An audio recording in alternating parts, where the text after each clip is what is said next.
Welcome to the Daily Brief, where I'll go over the highlights in the market for Tuesday, August 23rd, and then see how things look for Wednesday, August 24th. And there'll only be a daily brief today. There wasn't a big enough change in the charts. We're still looking more negative, but nothing was really decided in Tuesday's session. So I'm just going to do a daily brief and then watch things on Wednesday to see if there's any kind of a significant change for that. So let's go ahead and go back and talk about what happened. We just really not much. We gapped lower, but not as much as we did in Monday's session. And we just pretty much chopped sideways during the whole day. So we ended up being down 0.22%, not a really significant move. Volume continues to be below average. The technicals, yeah, they're still switching back more to negative, especially on a short-term basis. There's some charts that are still hanging in there positive. So we're kind of seeing a mix right now. Of course, the big situation that the market is dealing with is inflation and interest rates. Geopolitical concerns, not really seeing anything about what I mentioned in yesterday's video about that assassination in Russia, but that could develop into something more. There could be an escalation in that between Russia, Ukraine, and then any other event could always come into the picture. Earnings are being released by companies, and that can often have an impact. And then we're just going back and forth with the same debate about whether we're in a recession and just what is a recession. So some comments, it was a much calmer day with a quite narrow range from the high to the low. We're still showing some weakness in our sector rotation and positive setups. They're still on the table. They're still viable, but they're kind of pushed off to the side now until we start to see some confirmation with price movement. And we're still coming off of that retreat ever since hitting the 200-day simple moving average last week. In fact, now a week ago since we had done that. And that ended up being pretty significant overhead resistance, and we've been falling back down.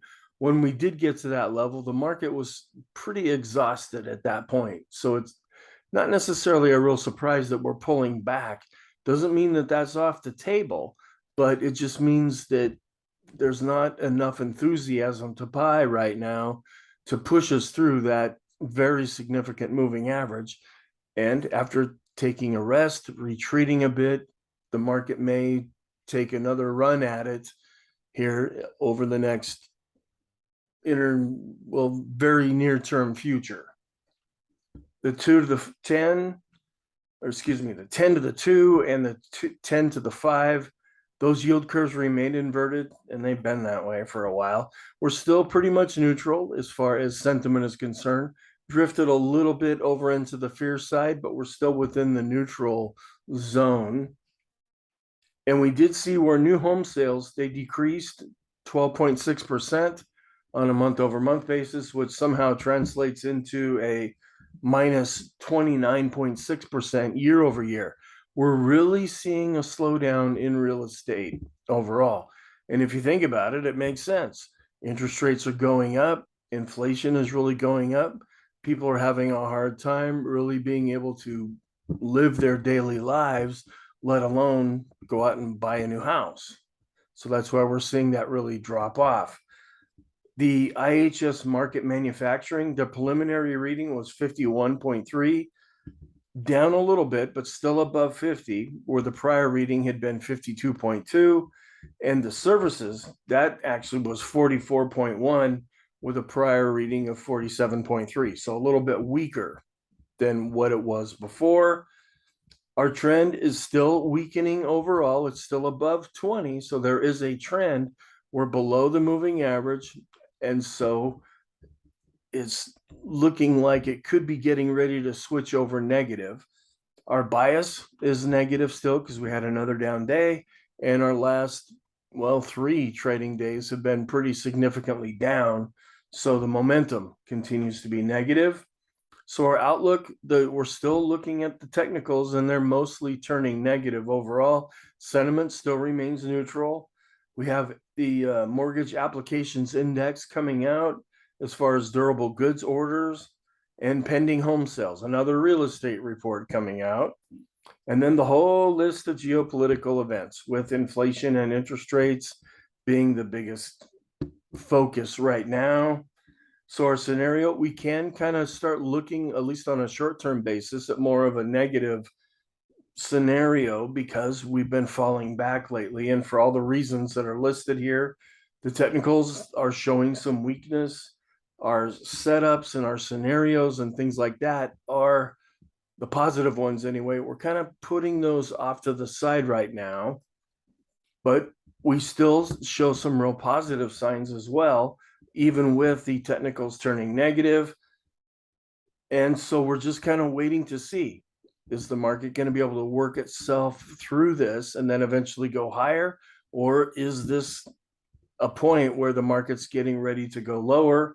There's a lot of evidence that I'm seeing that we still have some strength that could come back into the market, but ultimately we have to follow what price is doing. We did drop back below the 20 period moving average. We did not reclaim that in Tuesday's session. So we'll just need to be watching for those, because getting back above those moving averages is quite important. And we're not in a sideways trend for right now. So our conclusion then is the S&P is still turning negative. Not a lot of change from these slides, from yesterday's slides. Short term, we're looking oversold with some of our indicators, but it's starting to turn more negative. Intermediate term is showing some weakness, but there's still some positive and also some weak signals that are coming in. Long term, we're still negative overall. So thank you. I hope you found this helpful. I just didn't see the need to make a full-blown video because not a lot has really changed from Monday's to Tuesday's session. I'll keep watching things really closely, and if there is a big change somehow, I will do a full-blown video after Wednesday's session.